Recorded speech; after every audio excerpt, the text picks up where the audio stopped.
Olá, boa noite. 8 meninos estão salvos na Tailândia e o mundo espera para amanhã o resgate dos outros 4 e do instrutor que ainda estão na caverna. Pesquisadores temem que o Brasil não cumpra o Acordo de Paris contra o aquecimento global por causa do avanço do desmatamento. Um acordo de leniência com o governo autoriza a Odebrecht a participar de licitações. Às vésperas do recesso parlamentar, a pauta de votações no Congresso ameaça piorar as contas públicas. Aqui na Rússia, a Copa entra na fase de grandes decisões. 4 times disputam a taça com estrelas mundiais em campo. Você vai ver os preparativos de Bélgica e França para a primeira semifinal amanhã. E as regras novas do cheque especial. Agora, no Jornal Nacional.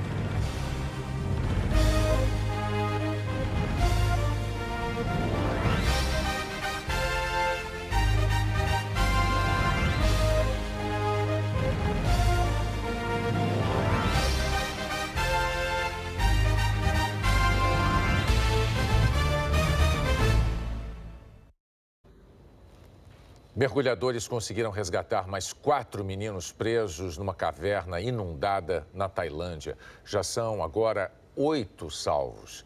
4 garotos e o técnico de futebol devem ser retirados da gruta amanhã. A reportagem é dos enviados especiais Rodrigo Alvarez e Mário Câmara. No vilarejo rural de Mae Sai, no norte da Tailândia, muito próximo da caverna onde os meninos ficaram presos, guiados por uma vizinha, chegamos a um lugar que na última semana virou o centro das atenções. É aqui nessa casinha, a 10 quilômetros da caverna, que mora a família de um dos meninos, Knight.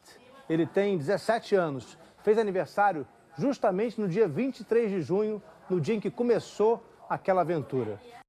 De acordo com a imprensa local, Perapat Sompianjai, que todos conhecem pelo apelido de Knight, foi um dos 4 meninos resgatados no domingo. Mas o governo tailandês não confirmou nenhum nome até agora. E como eles ainda se recuperam no hospital, por precaução, nem mesmo as famílias puderam vê-los. Aqui nessa casa, segunda-feira, foi mais um dia de espera. A tia mostra o retrato de Knight com a irmã e com os pais, que não estão em casa porque passam os dias no hospital esperando notícias. Num cantinho, eles guardam os presentes de aniversário do menino. Aqui na entrada da caverna, o dia foi assim, com o céu fechado, nuvens carregadas, pouca movimentação e praticamente nenhuma informação.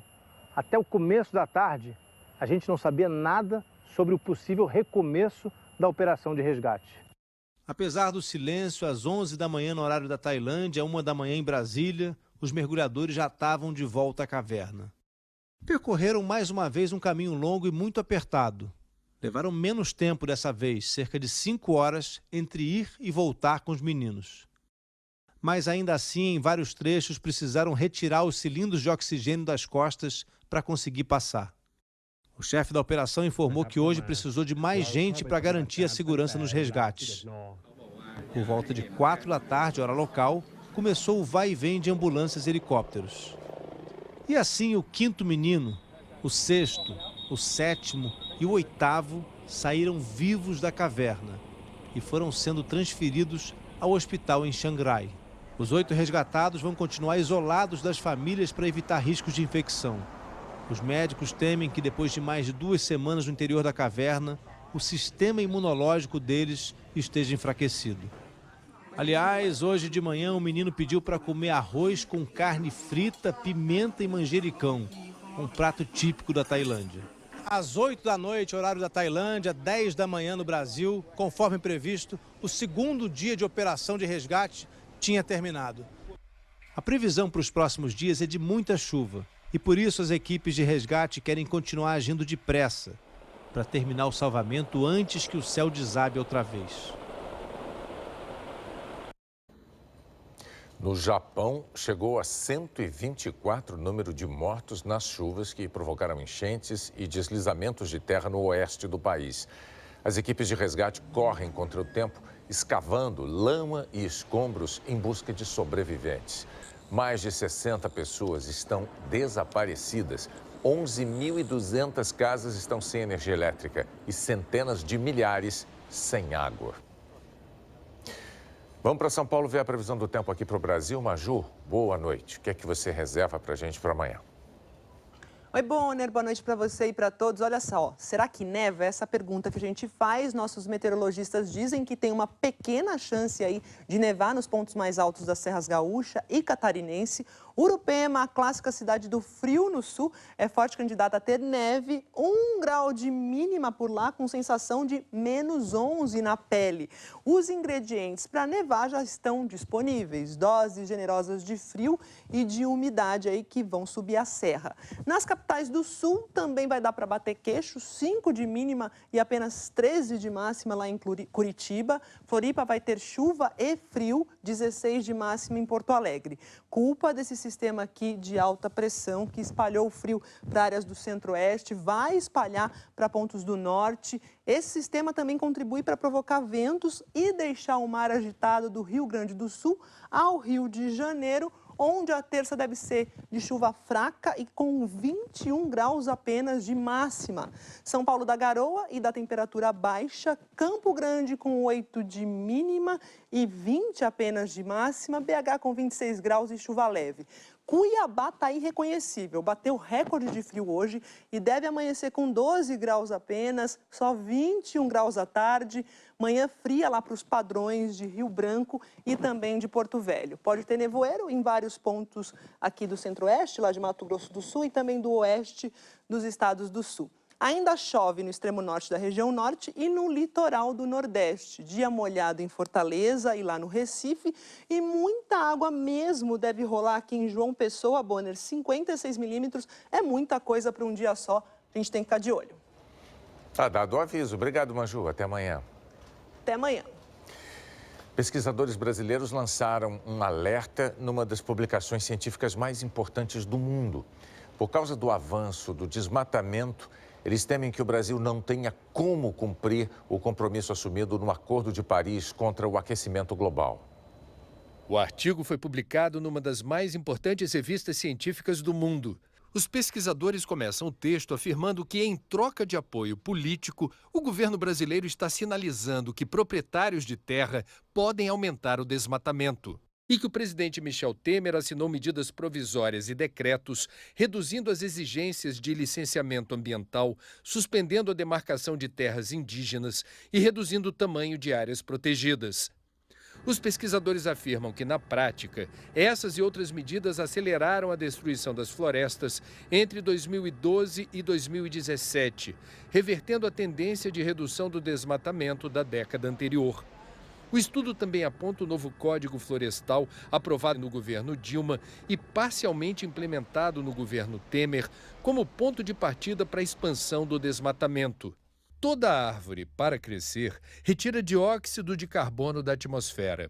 Esse gás vira carbono, que fica estocado nas raízes, troncos, galhos e folhas, o que faz das florestas imensos reservatórios de carbono. Quando se destrói uma área verde como essa daqui, por exemplo, através de queimadas, esse gás é devolvido para a atmosfera.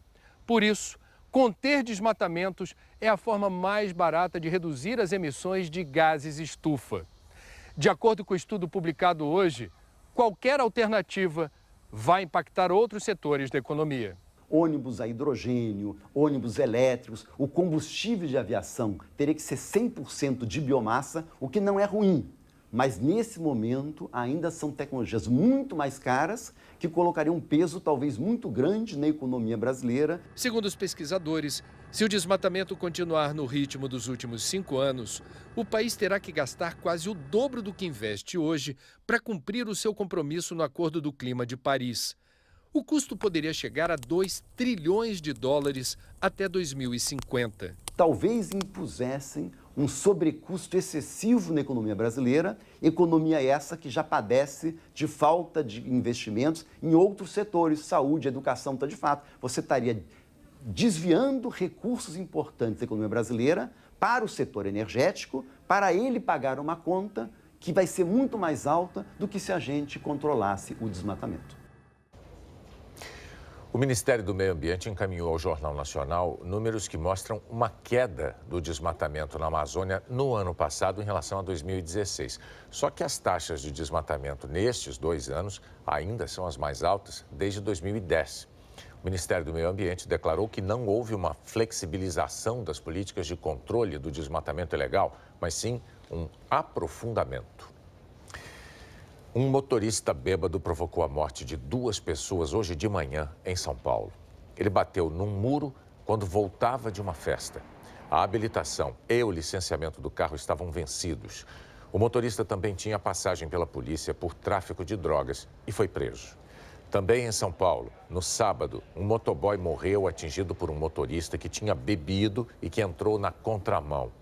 Na véspera, no Rio de Janeiro, um policial militar perdeu a perna ao ser atropelado por um motorista bêbado que tentou furar a blitz da lei seca. O condutor foi preso. Os motoristas que cometerem infrações de trânsito vão poder pagar multas com cartão de débito ou de crédito, à vista ou em parcelas. Os Detrans só vão precisar pedir autorização do Denatran para oferecer essas opções de pagamento. Também já estão valendo as regras novas do cheque especial.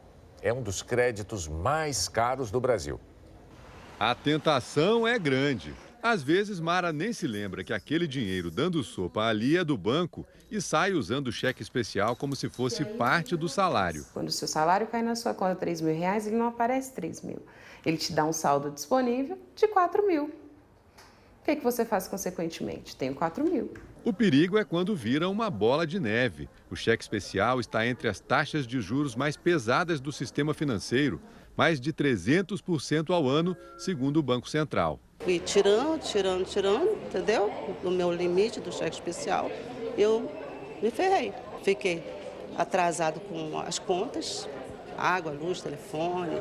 Os bancos estão oferecendo medidas de socorro específicas para quem se endividou no cheque especial, entre elas o parcelamento do saldo devedor. A ideia é permitir a transferência da dívida para linhas de crédito com juros menores, para facilitar a quitação do débito. Pelas novas regras, os bancos se obrigam a alertar o correntista assim que ele entrar no cheque especial, oferecer opção de crédito mais barato para quem usar mais de 15% do limite por mais de 30 dias. Se o cliente não concordar, o banco precisa fazer novas tentativas a cada 30 dias.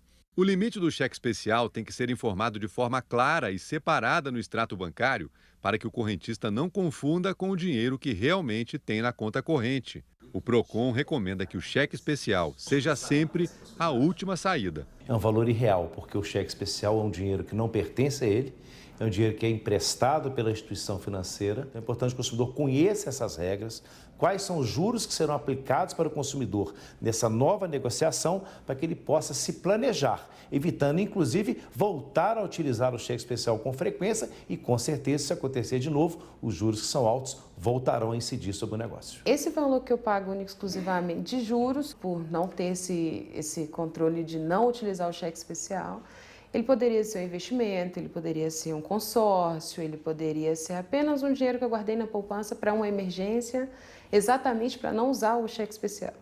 E, na verdade, eu simplesmente pago. Daqui a pouquinho tem Copa do Mundo ao vivo com a Renata Vasconcelos. A gente volta a seguir com a pauta de votações no Congresso que dá calafrios nos economistas preocupados com a saúde financeira do país e o acordo de leniência da Odebrecht com a União.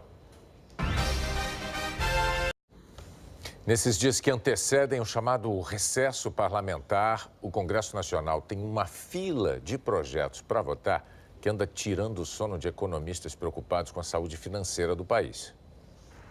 Última semana de votações antes da folga de julho. Na frente da fila na Câmara, um projeto permite criar pelo menos 300 novos municípios. É a projeção do IPEA. Mais prefeitos, vereadores e toda uma estrutura burocrática pressionando por dinheiro público para bancar tudo isso. O projeto já passou pelo Senado. Outra proposta permite que prefeituras com queda de receita e gastos de pessoal fora de controle fiquem livres de restrições da Lei de Responsabilidade Fiscal e possam, por exemplo, receber dinheiro do governo federal para obras. O Senado pode votar amanhã um projeto que vai contra uma decisão do governo, tomada no meio da greve dos caminhoneiros. Senadores querem restabelecer benefício fiscal ao setor de refrigerantes. Esse dinheiro, 740 milhões de reais, era para bancar parte da queda do preço do diesel. E tem a medida provisória que cria um preço mínimo para o frete. O texto ganhou uma emenda do deputado Nelson Marqueselli, do PTB, que abre caminho para anistiar as multas de trânsito e sanções aplicadas nos 11 dias de bloqueios. Sanções que dizem respeito também a transportadoras, que não obedeceram à ordem judicial de desobstruir as rodovias. O ministro do Supremo Tribunal Federal, Alexandre de Moraes, aplicou 715 milhões de reais em multas, dinheiro para os cofres públicos. A Advocacia Geral da União afirma que as multas judiciais não podem ser perdoadas por projeto de lei.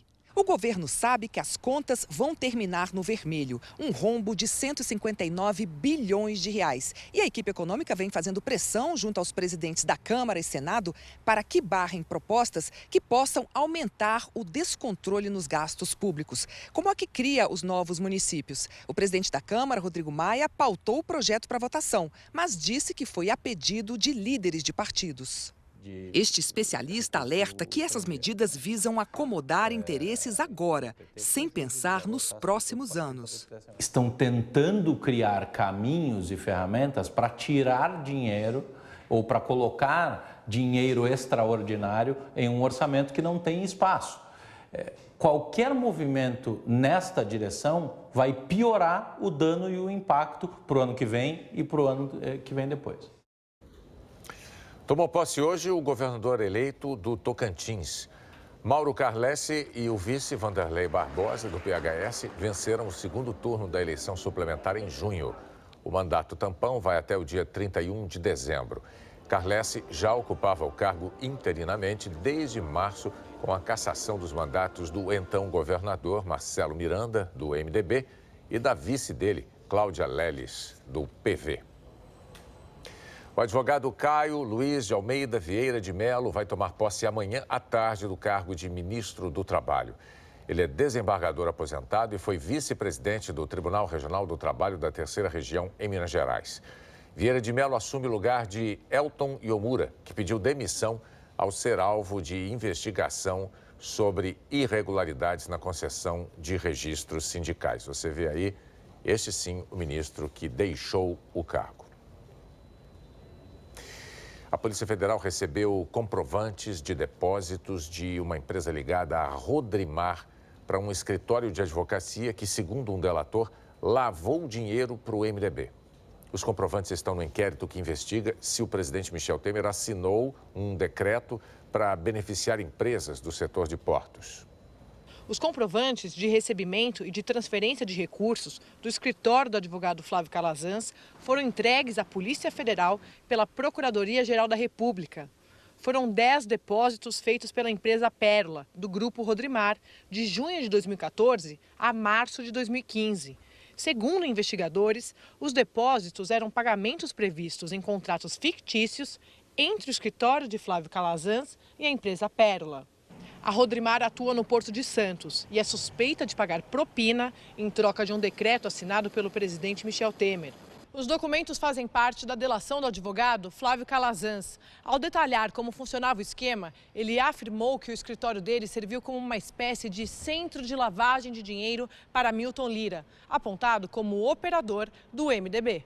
Lira é citado em delações por causa da relação com políticos. Em abril, chegou a ser preso na operação da Polícia Federal, que investiga prejuízos no Postales, fundo de pensão dos Correios. Segundo Calazans, depois que os depósitos entravam na conta do escritório dele, eram feitas transferências para empresas indicadas por Vitor Colavich e Rodrigo Brito, que, segundo Calazans, trabalhavam para Milton Lira. Flávio Calazans diz que existia uma conta corrente de operações entre ele, Vitor Colavich e Rodrigo Brito. As 10 transferências mensais foram de R$ 37.500 cada uma. Flávio Calazans contou ainda que 90% das operações feitas por Vitor e Rodrigo eram operações para Milton Lira e que era preciso gerar caixa. Por isso, O dinheiro entrava na conta do escritório e a maior parte dele era devolvida às contas indicadas por Vitor e Rodrigo. A Rodrimar afirmou que não é controladora nem participa da gestão da Pérola, que estranha e lamenta ser citada na reportagem e que há uma campanha contra a empresa. A defesa de Milton Lira declarou que ele jamais teve qualquer relação com a Pérola ou com a Rodrimar e que todas as suas operações foram comprovadas e apresentadas às autoridades. A defesa de Rodrigo Brito declarou que as acusações são falsas e que ele nunca trabalhou para Milton Lira. A assessoria do Palácio do Planalto, o MDB e o advogado de Vitor Colaviti não quiseram comentar. A Odebrecht formalizou o acordo de leniência com o governo federal. A empresa reconhece atos de corrupção em negócios com o governo e se compromete a ressarcir os cofres públicos. A Odebrecht vai pagar quase 2 bilhões e 700 milhões de reais parcelados em 22 anos. Desse total, 900 milhões por causa da propina repassada a agentes públicos, 1 bilhão e 300 milhões por ter lucrado com a corrupção e 442 milhões de reais de multa. Com esse acordo, a Odebrecht pode voltar a participar de concorrências no setor público. O ex-ministro Gedel Vieira Lima, do MDB, virou réu por improbidade administrativa. Gedel foi acusado pelo ex-ministro da Cultura, Marcelo Calheiro, de tê-lo pressionado a liberar uma obra em Salvador que tinha sido embargada pelo Instituto de Patrimônio Histórico e Artístico Nacional. O Ministério Público afirma que Gedel comprou um apartamento num prédio cujo projeto inicial não foi aprovado porque superava a altura permitida. Gedel está preso, suspeito de tentar ocultar os 51 milhões de reais encontrados num outro apartamento em Salvador. Nós não conseguimos resposta da defesa de Gedel Vieira Lima. A seguir, os preparativos de Inglaterra e Croácia para as semifinais da Copa. A Procuradoria-Geral da República pediu que o Superior Tribunal de Justiça seja responsável por analisar qualquer solicitação de habeas corpus em favor do ex-presidente Lula. O pedido da PGR foi feito ontem à noite depois de uma disputa jurídica entre desembargadores do TRF4 em Porto Alegre. O pedido da Procuradoria-Geral da República foi encaminhado à ministra Laurita Vaz, presidente do Superior Tribunal de Justiça. A Procuradoria quer que o habeas corpus do ex-presidente Lula seja julgado pela Corte, não mais pelo TRF4, a instância inferior onde todos os recursos já se esgotaram. No pedido, o procurador Humberto Jaques de Medeiros afirma que o desembargador plantonista Rogério Favretto não possui atribuição para expedir habeas corpus contra a decisão colegiada da própria Corte e que a competência para esse tipo de impugnação é do Superior Tribunal de Justiça. A PGR também pede ao STJ que se determine à Polícia Federal em Curitiba que se abstenha de executar mandados judiciais referentes à liberdade de Lula que não contenham a chancela do Superior Tribunal de Justiça. O pedido da Procuradoria foi uma reação à batalha judicial de ontem sobre a prisão do ex-presidente. Tudo começou às 9h05 da manhã de domingo, quando Rogério Favretto, o desembargador do Tribunal Regional Federal da 4ª Região, em Porto Alegre, mandou soltar Lula. Entre os argumentos, ele disse que havia um fato novo, a pré-candidatura. O desembargador afirmou que o impedimento do exercício regular dos direitos do pré-candidato tem gerado falta na isonomia do próprio processo político em curso. Apesar de tratar a pré-candidatura como fato novo, o PT lançou Lula como pré-candidato há 6 meses, em 25 de janeiro, antes de o ex-presidente ser preso e um dia depois de ter sido condenado em segunda instância, o que pode enquadrar Lula na lei da ficha limpa. No mês passado, o partido ainda fez um evento em Minas para marcar a confirmação do ex-presidente como candidato. Ontem, logo depois do meio-dia, em despacho, o juiz Sérgio Moro afirmou que Rogério Favretto, como plantonista do TRF, não podia mandar soltar o ex-presidente. Moro tomou a decisão porque foi citado pelo desembargador, que disse que o pedido de liminar é contra várias decisões proferidas pelo Juízo Federal da 13ª Vara Federal de Curitiba. Ao fim do seu despacho, o desembargador solicitou que Sérgio Moro, no prazo de 5 dias, se entender necessário, preste esclarecimentos adicionais. Na decisão, Moro disse que, ao prender Lula, apenas executou ordem da 8ª turma do TRF4. Assim, como este juízo não tem poderes de ordenar a prisão do paciente, não tem poderes para autorizar a soltura. À 13h, o Ministério Público Federal do Rio Grande do Sul pediu que Favreto mantivesse Lula preso. Em seguida, o relator da Lava Jato no TRF4, João Pedro Gebran Neto, decidiu manter a prisão, alegando que não houve fato novo e que o desembargador Favreto foi induzido a erro pela defesa. 2 horas depois, o desembargador Rogério Favreto pediu de novo para soltar Lula, afirmando que não foi induzido a erro e que a pré-candidatura é sim um fato novo. No fim da tarde, o Ministério Público Federal voltou a pedir a manutenção da prisão e que o presidente do TRF4, o desembargador Carlos Eduardo Thompson Flores, interferisse no caso. Às 19h30, Thompson Flores manteve a prisão de Lula e determinou o retorno dos autos ao gabinete do relator. Hoje, o relator, Gebran Neto, reafirmou a decisão de ontem. O alegado fato novo, a pré-candidatura, é inexistente e a execução da pena emana de julgamento colegiado da 8ª turma. Em São Paulo, a presidente do Partido dos Trabalhadores, senadora Gleisi Hoffmann, criticou o que chama de conluio da Polícia Federal com o juiz Sérgio Moro e os desembargadores Gebran Neto e Thompson Flores, que deram decisões contrárias à liberdade do ex-presidente. O desembargador Rogério Favreto foi filiado ao PT durante 19 anos e ocupou cargos nos governos petistas.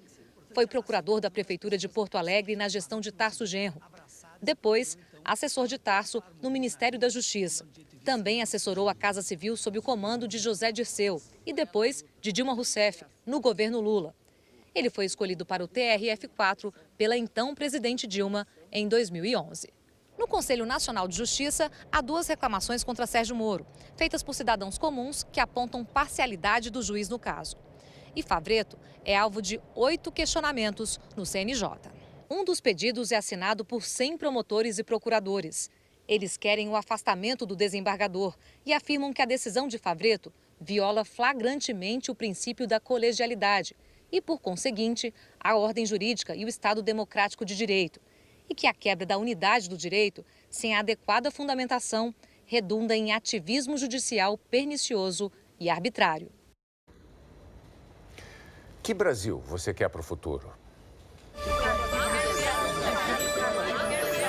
Meu nome é Priscila Miranda, sou de Cachoeirinha, Tocantins.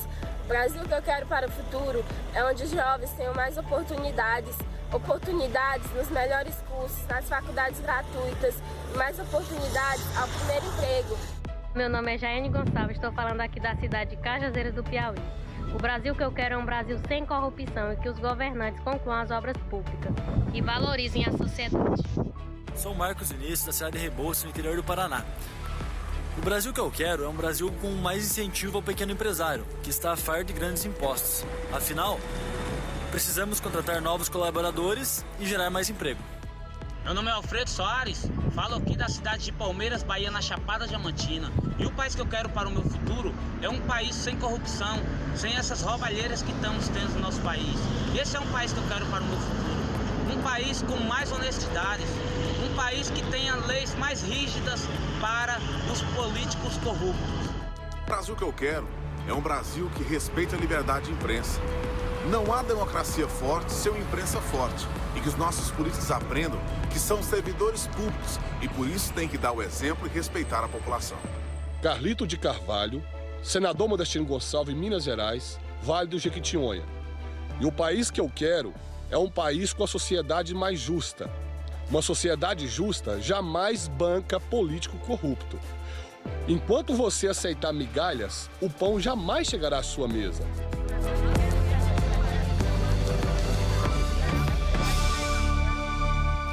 As mensagens do Brasil que eu quero estão no Globoplay, na página do JN e em g1.com.br/Brasil que eu quero, tudo junto. Ainda dá tempo de você mandar o seu vídeo pra gente. O ministro das Relações Exteriores do Reino Unido, Boris Johnson, pediu demissão. Ele não concordou com os termos das negociações da primeira-ministra Theresa May para a saída do país da União Europeia. Foi a segunda baixa no governo em menos de 24 horas. Ontem, deixou o cargo o ministro especial para o Brexit, David Davis. As renúncias enfraquecem Theresa May porque mostram a incapacidade do governo dela para se unir a respeito de como conduzir a maior mudança de política externa e comercial do Reino Unido. Louis Arthur Charles, filho mais novo do príncipe William e da duquesa de Cambridge, Kate, foi batizado hoje. Participaram da cerimônia o príncipe Charles e a mulher Camila e os recém-casados príncipe Harry e a duquesa de Sussex, Meghan. Foi a primeira vez que William e Kate apareceram juntos com os 3 filhos. Louis é o 5º na sucessão do trono britânico e chegou à Capela Real do Palácio de St. James, dormindo nos braços da mãe. Na Fórmula 1, Sebastian Vettel e Lewis Hamilton estão disputando palmo a palmo o título desse ano. O Vettel venceu o Grande Prêmio da Inglaterra, mas o Hamilton reclamou de uma batida polêmica. Quem comenta é o Reginaldo Leme. Derrotar Hamilton na casa do piloto inglês trouxe uma dose extra de ânimo para Vettel e para a Ferrari. Com 10 etapas disputadas, a situação do campeonato é bem diferente daquela que se imaginava no início do ano. Hamilton, que chegou a ter 17 pontos de vantagem, agora está 8 atrás. Surpresa ainda maior está na liderança da Ferrari no campeonato de equipes, 20 pontos à frente da pentacampeã Mercedes. Após a corrida de ontem, quando os pilotos se encontraram na sala que leva ao pódio, Hamilton nem olhou para o lado de Kimi Raikkonen. Ele acusou o Raikkonen, companheiro de Vettel na Ferrari, de ter batido de propósito na traseira do seu carro logo na primeira curva. Mas nas redes sociais, hoje Hamilton amenizou escrevendo que foi um incidente de corrida e que o Raikkonen pediu desculpas. Nada melhor do que dúvidas e acusações para botar lenha na fogueira de um duelo que já ultrapassa os limites da pista. Daqui a 2 semanas, um novo capítulo. E desta vez, na Alemanha, terra de Sebastian Vettel. Aqui na Rússia, a Copa do Mundo entra na última semana. Na quarta-feira, Inglaterra e Croácia vão decidir uma das vagas para a final. Na única vez em que os ingleses conquistaram o título, o goleiro era um dos destaques do time. E esse enredo parece estar se repetindo agora. A seleção inglesa, em bom português, é tão bom podermos unir o país e todo o país estar atrás de uma equipa como nós e nós queremos continuar a dar alegria a eles. Não se espante, Eric Dyer é inglês, joga no Tottenham, mas começou a carreira no Sporting de Portugal. Mas vem do Everton, um grande destaque da campanha. Faz muito tempo que o futebol inglês não tem um grande goleiro. E nessa quarta-feira, aqui no estádio Luzhniki, o jovem Pickford, de apenas 24 anos, tem a grande chance de marcar o seu nome na história da seleção. O mundo vai conhecer amanhã o primeiro finalista da Copa de 2018. França e Bélgica vão decidir a primeira vaga. Em campo, o confronto promete ser bem equilibrado. Os jogadores entraram em campo com a sensação de que o mundo inteiro está de olho. E isso talvez seja o mais estranho. Porque França e Bélgica é um jogo internacional com cara de encontro doméstico. São 2 vizinhos da Europa, com muitas semelhanças culturais, mas de tamanhos bem diferentes. Cabem mais de 20 Bélgicas dentro da França, e a população francesa é 6 vezes maior. Em campo, a França, campeã do mundo, também parece bem maior. Levou vantagem nos 2 confrontos em Copas até hoje. Mas no total dos confrontos diretos, quem levou a melhor foi a Bélgica. Em 73 jogos, foram 30 vitórias belgas contra 24 francesas. No futebol e na vida, as dimensões de França e Bélgica sempre marcaram as diferenças nos caminhos desses 2 vizinhos. Mas amanhã, aqui em São Petersburgo, o gigante e o pequenino vão se enfrentar de igual para igual. O astro do time, Mbappé, ganhou um descanso. Veio para o estádio, mas nem pisou no gramado. 2 titulares, Pavard e Kanté, ficaram só correndo em volta do campo. Mas o técnico Deschamps disse que tem todos os jogadores à disposição. Na Bélgica, Roberto Martínez ainda não decidiu quem entra no lugar do lateral Meunier, que está suspenso. Os belgas abriram mão de treinar no estádio da semifinal. E nessa Copa de tantas surpresas, quem surpreendeu foi o sistema de irrigação do campo, que disparou de repente. Nada demais. Serviu só para a Bélgica experimentar como é desagradável essa história de ficar jogando água fria na esperança dos outros. O belga Lukaku e o francês Pogba são dois dos maiores nomes desse jogo de amanhã. São talentosos nas seleções em que atuam e também no clube onde jogam juntos na Inglaterra. Vamos agora à nossa agenda? Amanhã, às 15h, hora de Brasília, tem a semifinal entre França e Bélgica em São Petersburgo. Na quarta-feira, também às 15h, pelo horário de Brasília, 15h, tem outra semifinal entre Croácia e Inglaterra aqui em Moscou. Os perdedores nesses dois jogos disputam o terceiro lugar no sábado em São Petersburgo, às 11h. E as duas seleções vencedoras disputam a grande final no domingo, dia 15, aqui em Moscou, isso ao meio-dia. E a gente fica por aqui. Boa noite a todos aí no Brasil. Boa noite, Bonner. Boa noite, Renata. Até amanhã. A essa hora amanhã já saberemos quem é o primeiro finalista. Tchau, tchau. O Jornal da Globo é logo mais depois de Tela Quente, hein? Boa noite, até amanhã.